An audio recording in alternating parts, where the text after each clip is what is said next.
my dear students, Assalamu alaikum to everyone and good afternoon. I think all of you are fine. Yes, now I am going to take a lecture on the chapter 4, magnetic effect of electric current. It is my lecture 7. So here is the lecture 7. Now what we are going to discuss today? Now I am going to discuss on Hall effect. Okay, so we have to know what is Hall effect. So our topic is Hall effect. Hall effect. So what is Hall effect? Let us know. You know, electricity passes through any conductor, but if the conductor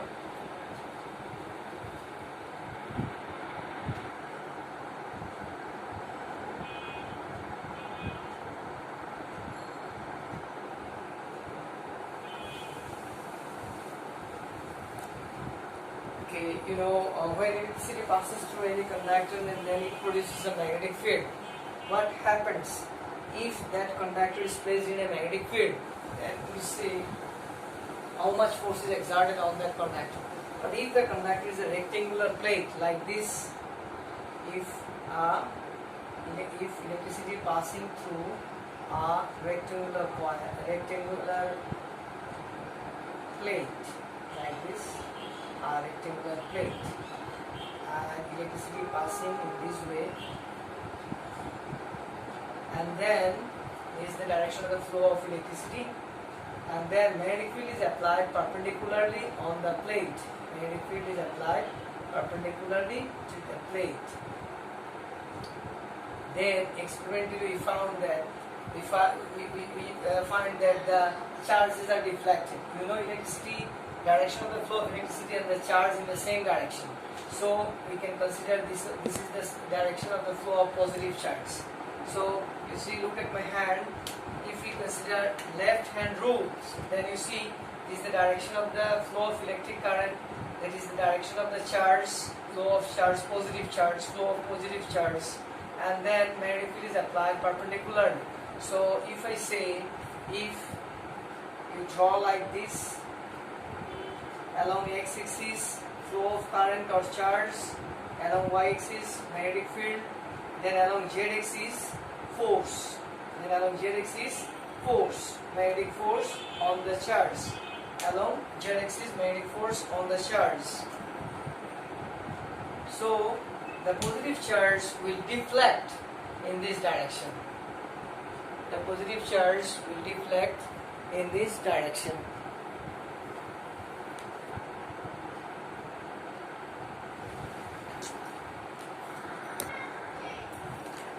So positive charge will deflect in this direction. Look at my hand.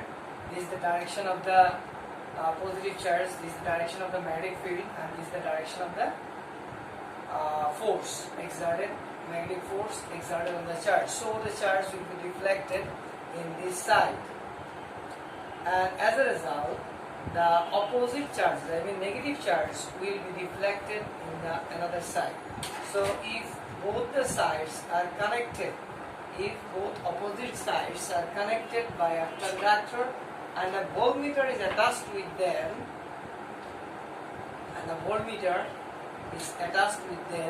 then we find a potential difference which is called Hall voltage. So if electricity passes through a rectangular plate, maybe it is a conductor or semiconductor, doesn't matter. If electricity passes through a conductor, then if the plate is placed in a magnetic field perpendicularly, then a force is exerted on the charges, and the charges are deflected in at the edge of the conductor and accumulated. Similarly, at the opposite charges are accumulated. So if a conductor is connected between these two sides, these two edges of the conductor, then a potential difference is obtained. That is called Hall voltage. Hall voltage. So actually, by Hall effect, we get Hall voltage. Now we are going to find the expression of Hall voltage. Okay. So everybody draw the diagram.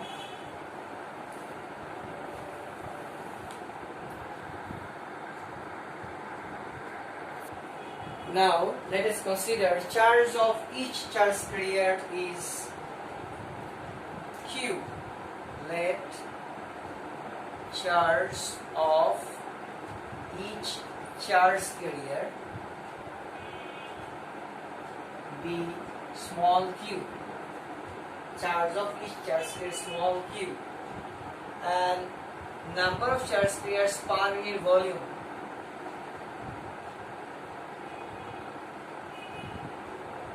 Number of charge carriers per unit volume is small n. Number of charge carriers per unit volume. Okay. Let the length of the conductor is L, and area of cross section is A. Area of cross section is A. Let length of the conductor L and area of cross section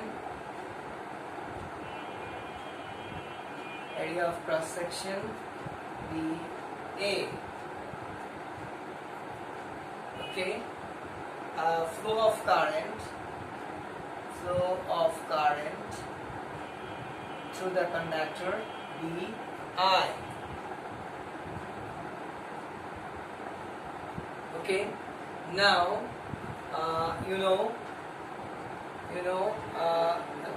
magnetic field applied magnetic field is B, and electric field intensity due to the flow of electric current, electric field intensity is E. Okay.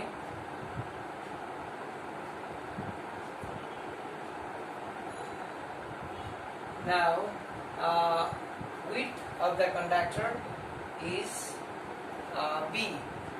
Width of the conductor is B or D, you can consider anyone. Width of the conductor is B. Okay. So now how much force is exerted on each charge? Electric force and magnetic force. The electric force exerted on the each charge, Fe equals to E into Q. Now electric force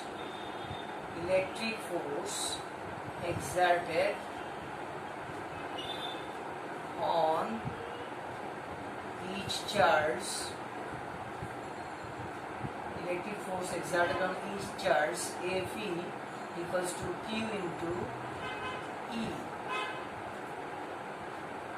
and let drift velocity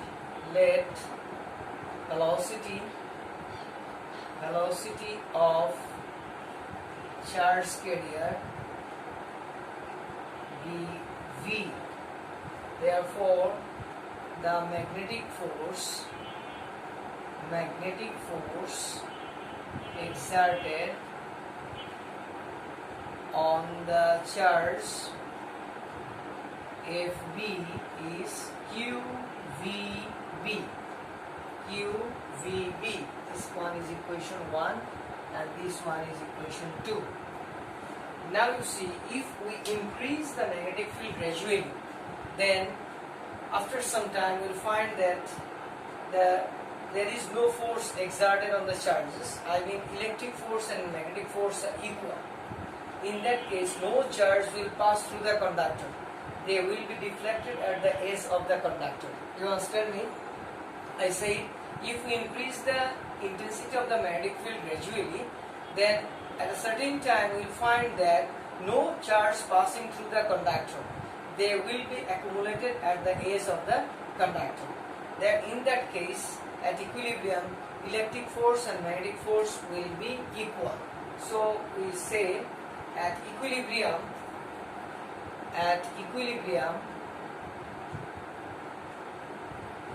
at equilibrium we can write FB equals to FE, that is QVB equals to Q into E.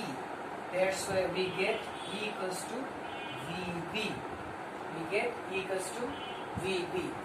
Now, when the charges are accumulated at the opposite end, then there is a potential difference is developed, which is called Hall voltage. That Hall voltage is VH. We know VH is the potential difference is equals to E into D, electric field intensity into the distance between the edge of the between the edge of the conductor. So, therefore, Hall voltage. Hall voltage,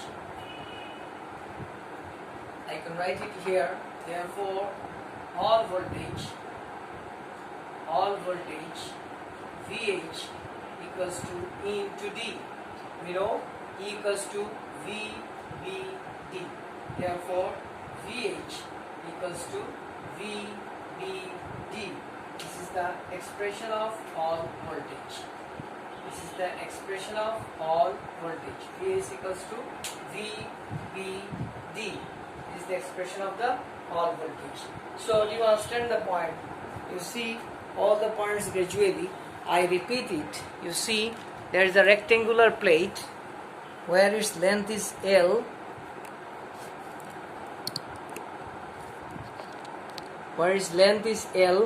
area of cross section is A, flow of current is I, applied magnetic field is B, and the electric field intensity is E, width of the conductor is D, I mean distance between the edge of the conductor is D, and electric force exerted on each charge F equals to Q into E. Okay, and again let the velocity of the charge carrier is V. That's why at equilibrium, when we increase the magnetic field gradually, then up to a certain value, the both the force, electric force and magnetic force, will be balanced by each other, and that's why FB equals to FE. So in that case, we know magnetic field is VB, magnetic field is VB, magnetic field is FB, magnetic field is B, and the force due to the magnetic field FB is equals to QVB, and electric force F equals to QE. That's why we get FB equals to FE, so E equals to VB. And in that situation, a potential difference is developed between the opposite edge of the conductor. That potential difference is called Hall voltage. We know the expression of the voltage across a conductor is equals to the product of the electric field and the distance between the points or the edge. So here the distance is D, and the electric field between these two edges is E. So Hall voltage. So that's why Hall voltage is. That's why we get Hall voltage is VB equals to VH equals to VBB. Okay. So I think you got the point. And after observing this, I'll show you a video clip how Hall voltage works in case of a rectangular conductor. Let us see the video clip. Okay, my dear students, now I am going to show you some video clips related with the Hall effect and its application in conductor and also in semiconductor.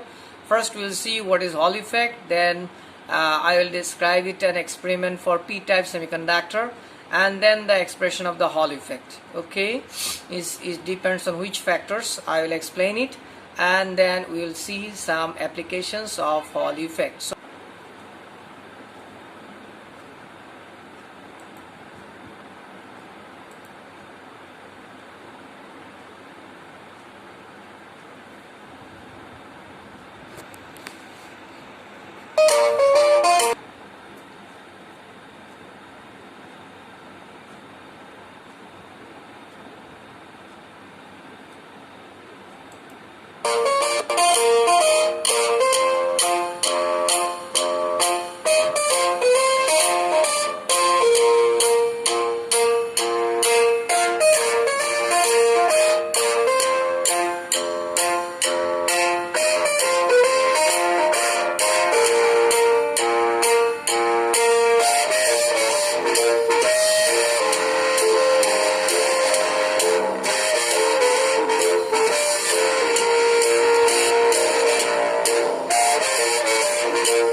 electrons are shown in the diagram, and due to magnetic field, the electrons are deflected. As a result, a potential difference is developed between the opposite ends of the conductor. So I think you understand, you got the point, how one voltage is created.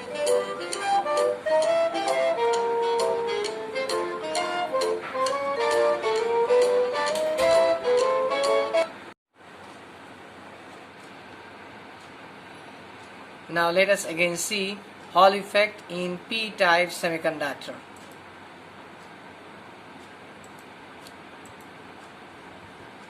Let's now learn. Now let us see Hall effect in a p-type semiconductor.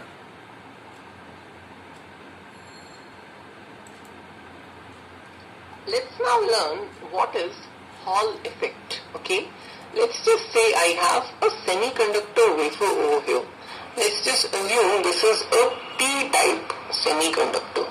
Okay.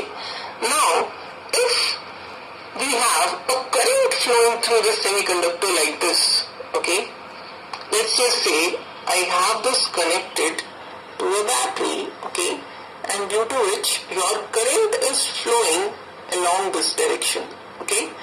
Now, if I keep this semiconductor in which the current is flowing like this in a magnetic field which is oriented in this direction, okay. So let's say my magnetic field is like this, okay.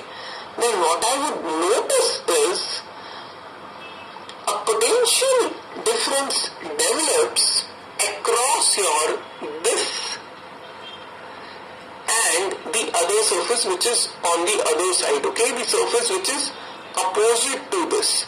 So if you were to connect a voltmeter between these two faces of your semiconductor, then you are going to see a reading indicating that a potential difference has developed between this face and the face on the other side of this semiconductor. This effect or this development of potential difference when a semiconductor carrying current is placed in your magnetic field is known as your Hall effect. Okay. In general, if you are going to have, let's say, your current which is flowing in the x direction, okay, if you have your magnetic field in the y direction, then a potential difference is going to develop along z direction, okay. So we know whenever we have potential difference, then it inherently means an electric field, okay. So if you are going to have a current flowing in x direction and you have your magnetic field in the z direction, then in the y direction you are going to have a electric field, okay. I'm just talking about the y direction without concerning about which way it points, okay. So a potential difference is going to develop along y, but electric field could be like this or like this, okay. So that depends on the Lorentz force that is acting on your charge carriers, okay. So just see what's happening over here. We have assumed this is a p-type semiconductor, right? So my majority charge carriers are my holes, okay. So if current is going like this, essentially my holes are going like this, right? Now due to the Lorentz force, because of this magnetic field, this hole is going to get deflected. So instead of going straight like this, it's gonna get deflected and it's gonna get accumulated on this surface of your silicon, okay. So since your holes tend to accumulate on this surface has a higher potential as compared to this guy, okay. Therefore what happens is a potential difference develops and this voltage, which is the difference between this surface and the surface opposite to it, is known as your Hall voltage. Okay, so what you see is development of Hall voltage due to a silicon or a semiconductor, or in general any conductor carrying a current and which is kept in magnetic field perpendicular to the direction of the current. Okay, so this phenomenon is applicable to not just semiconductors but any type of a conductor. Okay, so just realize, since we are talking about a p-type semiconductor over here, we are seeing that holes are going to get accumulated over here. Holes are your positive charges, right? So we are having a higher potential across.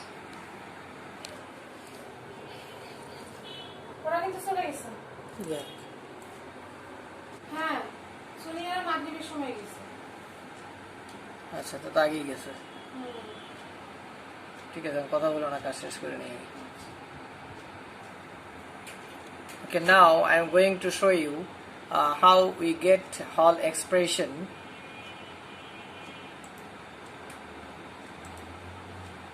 in Hall effect. Effect and its applications. Hall effect definition. When a magnetic field is applied to a current carrying conductor in a direction perpendicular to that of the flow of current, a potential difference or transverse electric field is created across the conductor. This phenomenon is known as Hall effect. Hall effect was discovered by Edwin Hall in 1879. The voltage or electric field produced due to the application of magnetic field is also referred to as Hall voltage or Hall field. Now let's look into detail about what is Hall effect. We know that the p-type semiconductor and n-type semiconductor are the two types of semiconductors.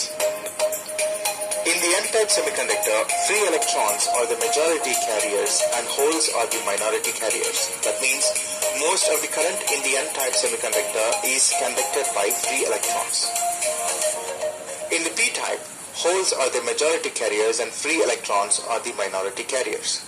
That means most of the current in the p-type is conducted by holes. Now we get an idea about the p-type and the n-type semiconductors, right? But how can we identify whether the semiconductor is p-type or n-type?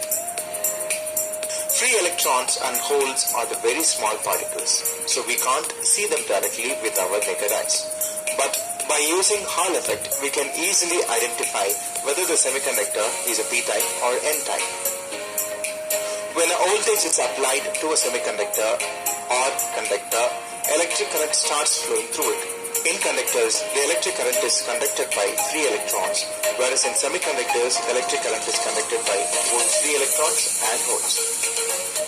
The free electrons in the semiconductor or conductor always try to flow in a straight path.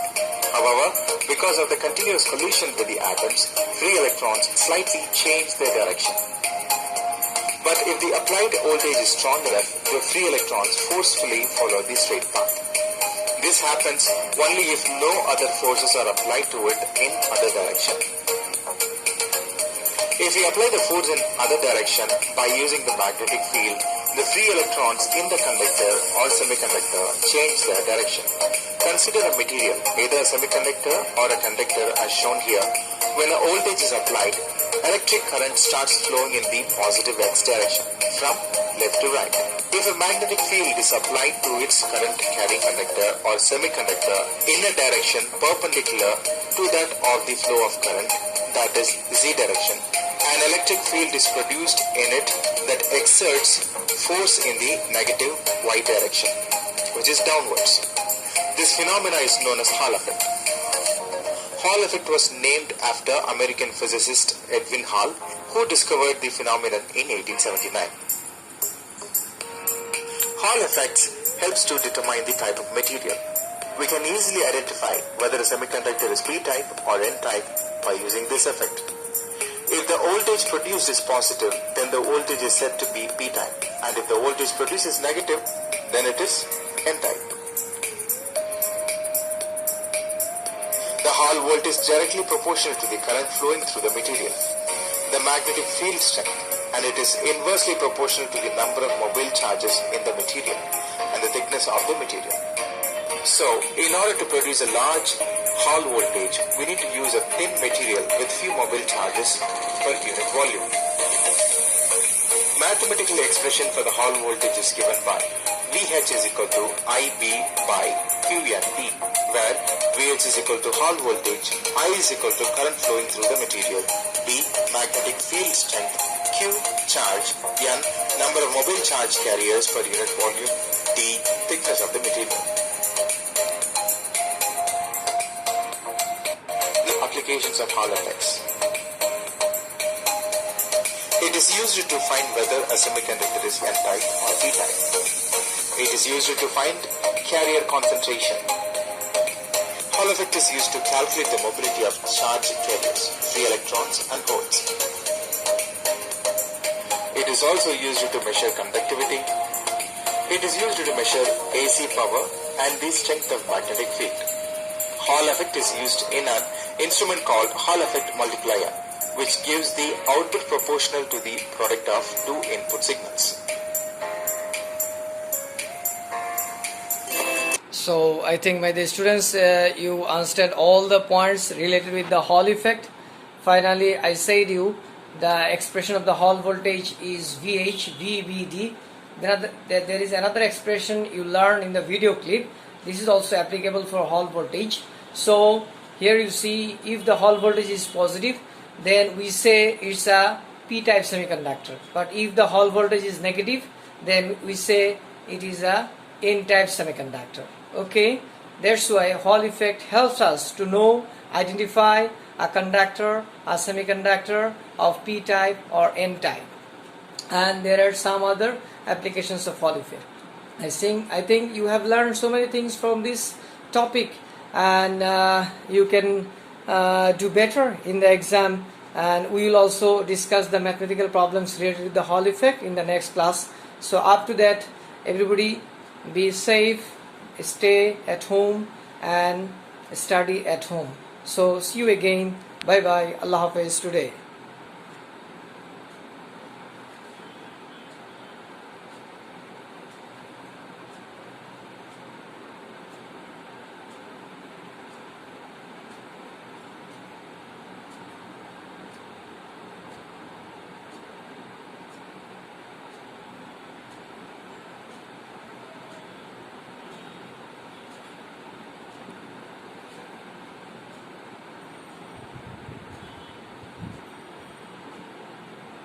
So assalamu alaikum to everyone.